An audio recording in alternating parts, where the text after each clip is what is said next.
Welcome to Shreyan academy. আজকে আমি তোমাদের ক্লাস 12-এর এবিটিএ টেস্ট পেপারের প্রথম সেট অর্থাৎ 16 নম্বর পাতার যে প্রশ্নগুলি আছে সেগুলি নিয়ে আলোচনা করব। দেখো, আমাদের সামনে প্রথমেই প্রোজের এমসিকিউ প্রশ্নগুলি রয়েছে। সেই এমসিকিউগুলো একবার আমরা উত্তরগুলো দেখে নেব। প্রথম প্রশ্ন, the word tantalising is used to describe. Tantalising ওয়ার্ডটি কী করতে ব্যবহৃত হয়েছে? অপশন এ হচ্ছে সঠিক উত্তর, দ্য গার্লস হেয়ার, মেয়েটির চুল সম্পর্কে। Question number 2, one of the forebears of Kalam's mother was awarded by the British the title of. কালামের মায়ের বংশের একজন লোককে ব্রিটিশদের দ্বারা কি পুরস্কার দেওয়া অর্থাৎ কি পদবি দেওয়া হয়েছিল? সেটি উত্তর হলো বিতে আছে সেটা হচ্ছে উত্তর বাহাদুর। Question number 3, the hermit never quitted, মানে সন্ন্যাসীটি কখনোই ত্যাগ করেনি। কি ত্যাগ করেনি? এখানকার শীতে যে উত্তরটি আছে সেটি হবে সঠিক, the wood he lived in. Question number 4, the boy wanted to buy, ছেলেটি কিনতে চেয়েছিল। এখানকার শীতে আছে যে অপশনটি সেটা হবে সঠিক, ব্লু সিউড শুজ।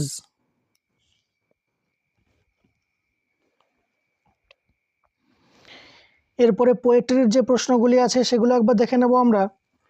দেখো, the valley is filled with, মানে উপত্যকাটি পরিপূর্ণ হয়েছে কিসের দ্বারা?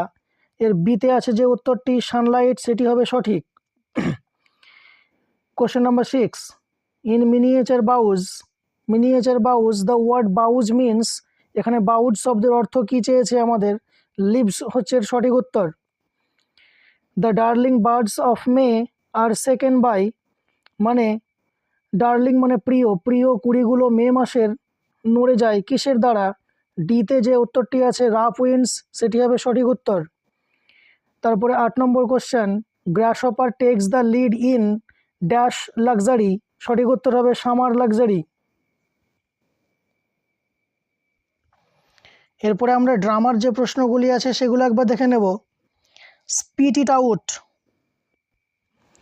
চুবুকব আরজেস লোমব টু, অর্থাৎ কেশে ফেলো বা ঝেড়ে ফেলো, এটি যে অর্থে চুবুকব যে অর্থে লোমবকে বলেছে সেটি হলো ডিতে আছে যে উত্তরটি সেটি হলো সঠিক, সে ইট প্লেনলি, মানে এটিকে পরিষ্কারভাবে বলো।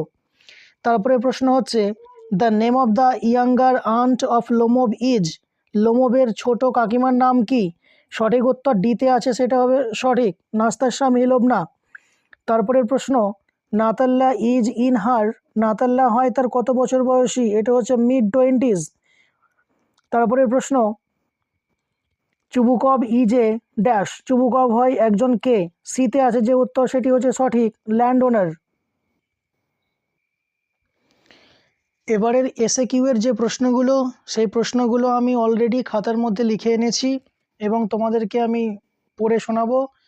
তোমরা চাইলে এইগুলিকে প্রশ্ন এবং এই অ্যান্সারগুলিকে লিখে নিতে পারো। দেখো, প্রথমেই লেখা আছে ABTA test paper HS English 2024 to 2025 SAQ, অর্থাৎ শর্ট অ্যান্সার কোশ্চেন। প্রোজ থেকে প্রথমেই কোশ্চেন নাম্বার 1 দেওয়া আছে।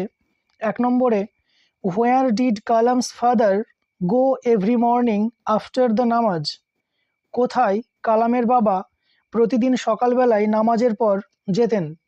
উত্তর হলো কালামস ফাদার, কালামের বাবা, went to their own coconut group, যেতেন তাদের নিজস্ব নারকেল বাগানে, অ্যাবাউট 4 মাইলস অ্যাওয়ে, প্রায় 4 মাইল দূরে, ফ্রম দেয়ার হোম, তাদের বাড়ি থেকে, এভরি মর্নিং আফটার দ্য নামাজ, প্রত্যেক দিন সকালবেলায় নামাজের পর। Question number 2, what was the name of the high priest of Rameswaram temple, Rameswaram মন্দিরের প্রধান পুরোহিতের নাম কি ছিল? উত্তর, the name of the high priest of Rameswaram temple was, অর্থাৎ রামেশ্বরম মন্দিরের প্রধান পুরোহিতের নাম ছিল পক্ষী লক্ষ্মণ শাস্ত্রী, মানে পক্ষী লক্ষ্মণ শাস্ত্রী। তোমরা বানানটাকে একটু মুখস্থ করে নেবে। Question number 3, what was the full name of Mrs Jones, অর্থাৎ মিসেস জোনসের পুরো নাম কি? The full name of Mrs Jones was, Mrs জোনসের পুরো নাম ছিল Mrs Luella Bates Washington Jones. Mrs Luella Bates Washington Jones, এটারও তোমরা বানানটা একটু দেখে নেবে। Question number 4, what did Mrs Bates warn Roger, Mrs Bates রজারকে কি সতর্ক করেছিল? Answer, Mrs Bates warns Roger, Mrs Bates রজারকে সতর্ক করেছিল not to make the mistake of latching on to her pocket book নর নোবডি এলসেস, অর্থাৎ তার pocket book ছিনিয়ে নেওয়ার ভুল না করতে অথবা অন্য কারো। Question number 5, why did the czar give the reward to none, অর্থাৎ রাজা মশাই কাউকে কোনো পুরস্কার দিলেন না কেন? উত্তর হবে, the tsar gave the reward to none, রাজা কাউকেই কোনো পুরস্কার দিলেন না, বিকজ, কারণ, all the answers being different, সমস্ত উত্তরগুলো ছিল আলাদা, the tsar agreed with none of them, tsar কারো প্রতি রাজি হলেন না। Question number 6, how long did the tsar dig the beds, কতক্ষণ পর্যন্ত রাজামশাই শাড়িগুলোকে খুঁড়েছিল? অ্যান্সার হবে, ইন দ্য 3 কোশ্চেন্স, মানে 3 কোশ্চেন্স গল্পে the tsar dug the beds, tsar শাড়িগুলো খুঁড়েছিল until the sun went down, যতক্ষণ পর্যন্ত না সূর্য অস্ত যাচ্ছে, বিহাইন্ড দ্য ট্রিজ, অর্থাৎ গাছের পেছনে। Question number 7, who broke into the narrator's reverie, কে লেখকের দিবাস্বপ্ন ভেঙে দিয়েছিল? অ্যান্সার হচ্ছে, এ কো প্যাসেঞ্জার, একজন সহযাত্রী, who got into the compartment, যে কম্পার্টমেন্টে অর্থাৎ কামরাতে উঠেছিল, অ্যাট সাহারানপুর স্টেশন, সাহারানপুর স্টেশনে, আফটার দ্য গার্লস ডিপারচার, মেয়েটি নেমে যাওয়ার পর, broke into the narrator's reverie, ন্যারেটরের অর্থাৎ লেখকের বা বক্তার দিবাস্বপ্নটি ভেঙে দিয়েছিল। তারপরের প্রশ্ন 8 নম্বর, হোয়েন ডিড দ্য গার্ল লাফ in a clear ringing tone, কখন মেয়েটি একটি পরিষ্কার বেজে ওঠা শব্দে অর্থাৎ পরিষ্কার সুরে হাসতে শুরু করলো? সঠিক অ্যান্সার হচ্ছে, the girl laughed in a clear ringing tone, মেয়েটি খিলখিল করে হেসে উঠল হোয়েন দ্য ন্যারেটর রিমার্কড, যখন বক্তা মন্তব্য করলেন, you have an interesting face, তোমার একটি আকর্ষণীয় মুখ আছে। এবারে পোয়েট্রি থেকে যে 8খানি প্রশ্ন দেওয়া আছে এসএকিউ, সেগুলো একবার দেখে নেব। পোয়েট্রি থেকে প্রথম প্রশ্ন, why do the birds hide in cooling trees, পাখিরা কেন গাছের ঠান্ডাতে লুকায়? অ্যান্সার হচ্ছে, the birds hide in cooling trees, পাখিরা গাছের ছায়ায় লুকায়, বিকজ দে আর ফেন্ট, কেননা তারা মূর্ছা যায় বা অজ্ঞান হয়ে পড়ে, উইথ দ্য হট সান, গরম সূর্যতে, in Keats the poetry of earth, মানে কিটসের পোয়েট্রি অফ আর্থ কবিতায়। তারপরের প্রশ্ন, what does the new mown mead imply, অর্থাৎ নিউ মন মিড বলতে কি বোঝানো হয়েছে? Answer, in John Keats poem, John কিটের কবিতায়, দ্য পোয়েট্রি অফ আর্থ, মানে পোয়েট্রি অফ আর্থ কবিতায়, the phrase new mown mead, একটি phrase new mown mead implies, মানে উল্লেখ করছে বা নির্দেশ করছে, the freshly cut grass or hay, freshly মানে টাটকা, কাট গ্রাস মানে কাটা ঘাস, অথবা হে, হে মানে হলো খড়। তারপরের প্রশ্ন, where does the tree's strength lie, গাছের শক্তি কোথায় নিহিত থাকে? Answer, in Gieve Patel's poem, Gieve প্যাটেলের কবিতা on killing a tree, on killing a ট্রিতে, the tree's strength lies in its root, মানে গাছের শক্তি নিহিত থাকে তার মূলে। তারপরের প্রশ্ন, not so much pain will do it, এতটা আঘাত তার কিছুই করতে পারবে না। What task does the word it refer to, ইট দ্বারা কোন কাজটিকে বলা হয়েছে? The word it refers to the task of killing a tree, it শব্দটির দ্বারা গাছ কাটার কাজটিকে উল্লেখ করা হয়েছে in on killing a tree, মানে অন কিলিং এ ট্রি কবিতায়, রিটেন বাই গিভ প্যাটেল, গিভ প্যাটেলের লেখা। তারপরের প্রশ্ন 13 নম্বর প্রশ্ন, where does the stream leave long strands of silver, কোথায় নদীটি ছেড়ে যায় রূপলি বর্ণের সুতোর মতো? উত্তর, the stream leaves long strands of silver on the bright glass of a small green valley, অর্থাৎ উজ্জ্বল ঘাসের উপর ছোট সবুজ উপত্যকায়। কোশ্চেন নম্বর XIV অর্থাৎ 14 নম্বর question, what do the two red holes signify, এখানে দুটো লাল গর্ত কি সিগনিফাই করছে, অর্থাৎ কি তাৎপর্য বহন করছে? Answer, the two red holes signifies, দুটো লাল গর্ত সিগনিফাই করছে দ্যাট যে the young soldier has been killed, যুবক সৈনিকটি মারা গেছে, ইন এ ওয়ার, একটি যুদ্ধক্ষেত্রে, with the two bullet wounds, দুটো বুলেটের ক্ষততে বা আঘাতে, ইন হিজ সাইড, তার পাশে।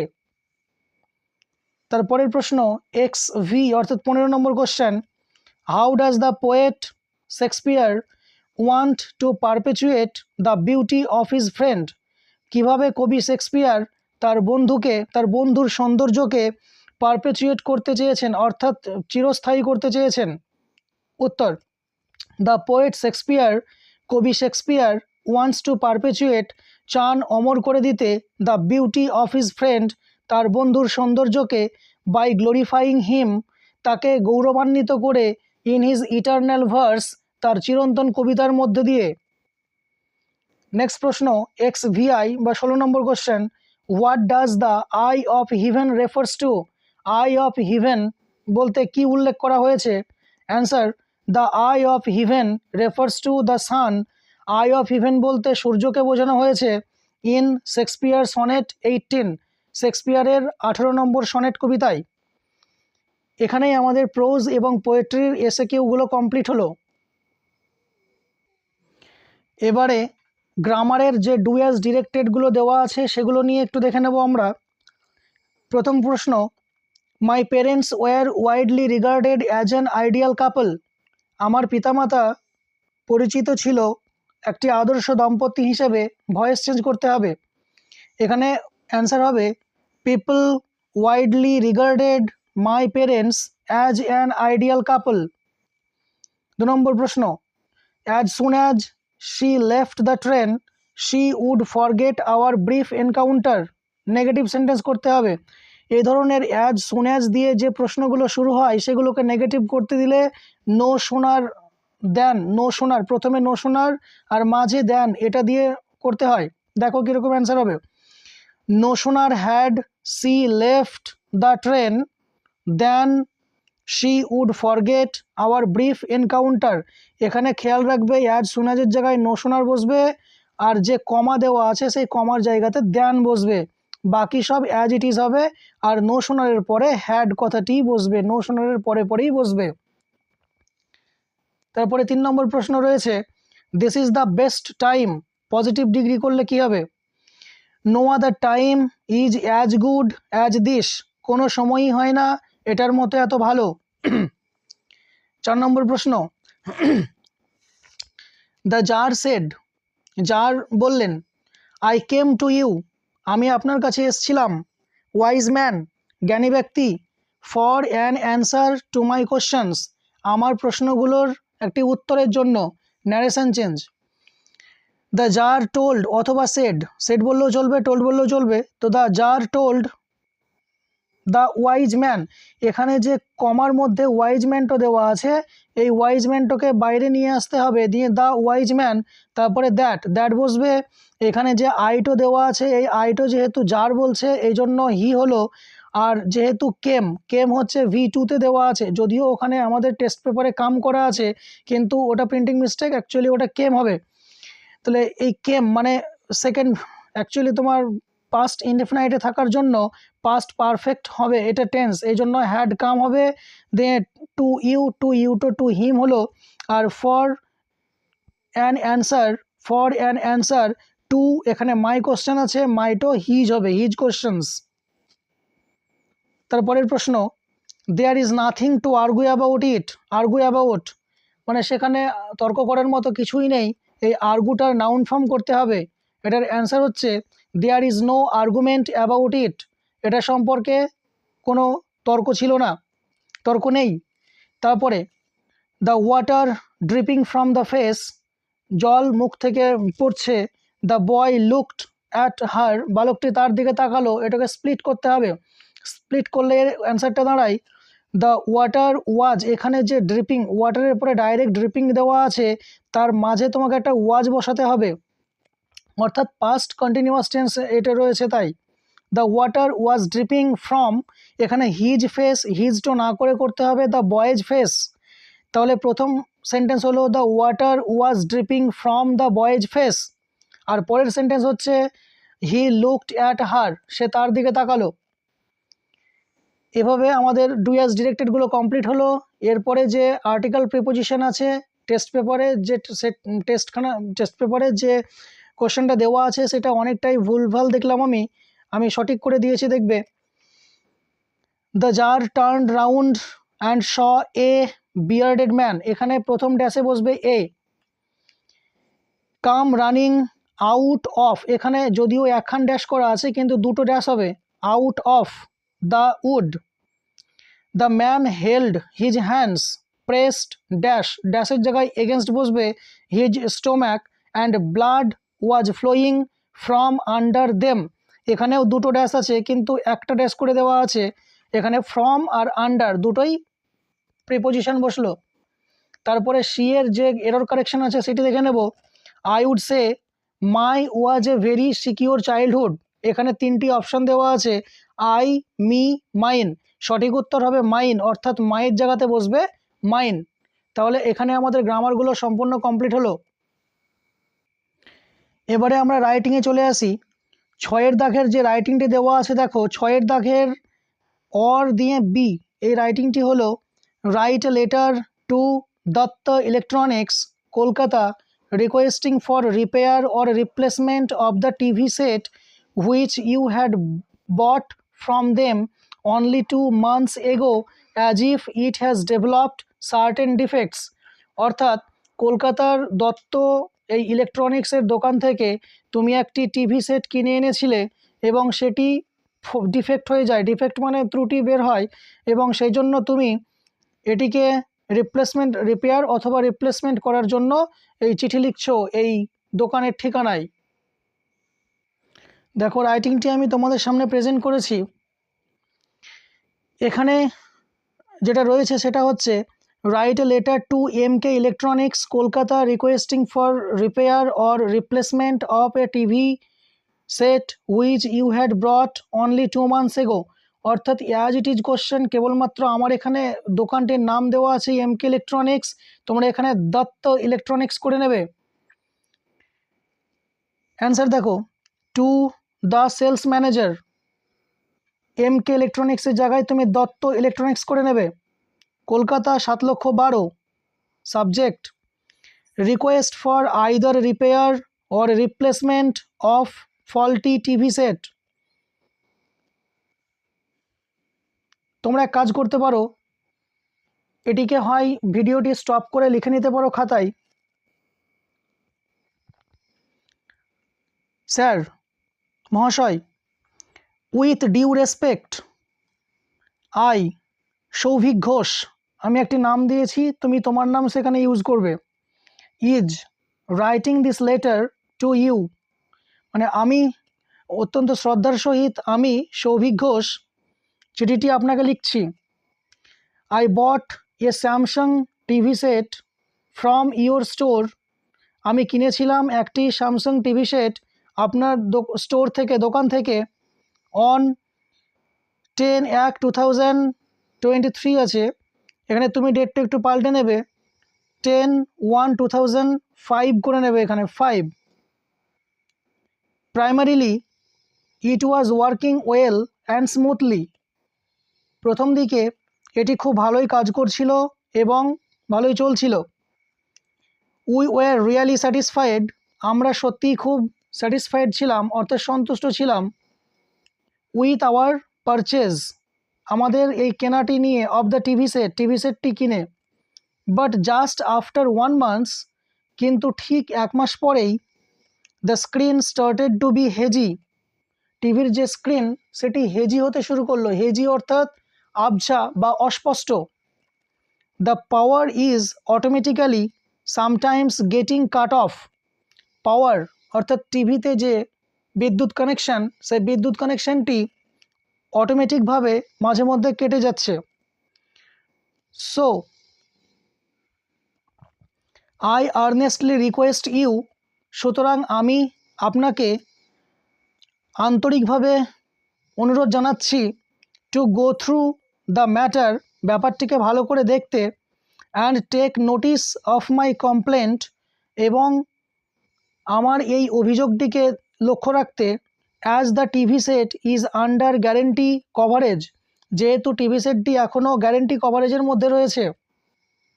So please either repair the problem or replace it, সুতরাং হয় এই সমস্যাটিকে রিপেয়ার করে দিন অথবা এটিকে রিপ্লেস করে দিন। নেক্সট প্যারাতে বলেছি, I have strong belief on your service quality, আমার আছে শক্তিশালী বিশ্বাস আপনার এই কাজের গুণের উপর। আই এক্সপেক্ট, আমি আশা করি, to get quick response from you, আপনার কাছ থেকে খুব দ্রুত উত্তর আমি পাবো। নেক্সট এখানে কমপ্লিট হলো লেটারটি। তারপরে নিচে তোমার কি করতে হবে দেখো, ইয়োর্স ফেথফুলি, তোমার ফেথফুলি মানে বিশ্বস্ত, আপনার বিশ্বস্ত। নেক্সট তার নিচে তোমার নাম হবে, মানে আমি সৌভিক ঘোষ, উপরে সৌভিক ঘোষ লিখেছি বলে এখানেও সৌভিক ঘোষ দিয়েছি, বাট তুমি তোমার নাম উপরে লিখলে এখানেও সেই তোমার নামটাই লিখবে। নেক্সট তারপরে ভিলেজ প্লাস পোস্ট, গ্রামের নাম দেবে, ডিস্ট জেলার নাম দেবে, পিন নাম্বার দেবে, আর এইদিকে শুধুমাত্র থ্যাঙ্কিং ইউ বসবে। ব্যাস কমপ্লিট, এখানেই তোমাদের লেটারটি কমপ্লিট হলো। আশা করি সমস্ত সেটের প্রশ্নগুলো তোমরা বুঝে গেছো।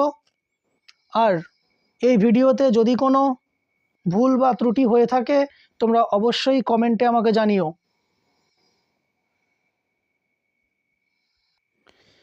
এই ধরনের ভিডিও পাওয়ার জন্য তোমরা চ্যানেলটিকে অবশ্যই সাবস্ক্রাইব করো।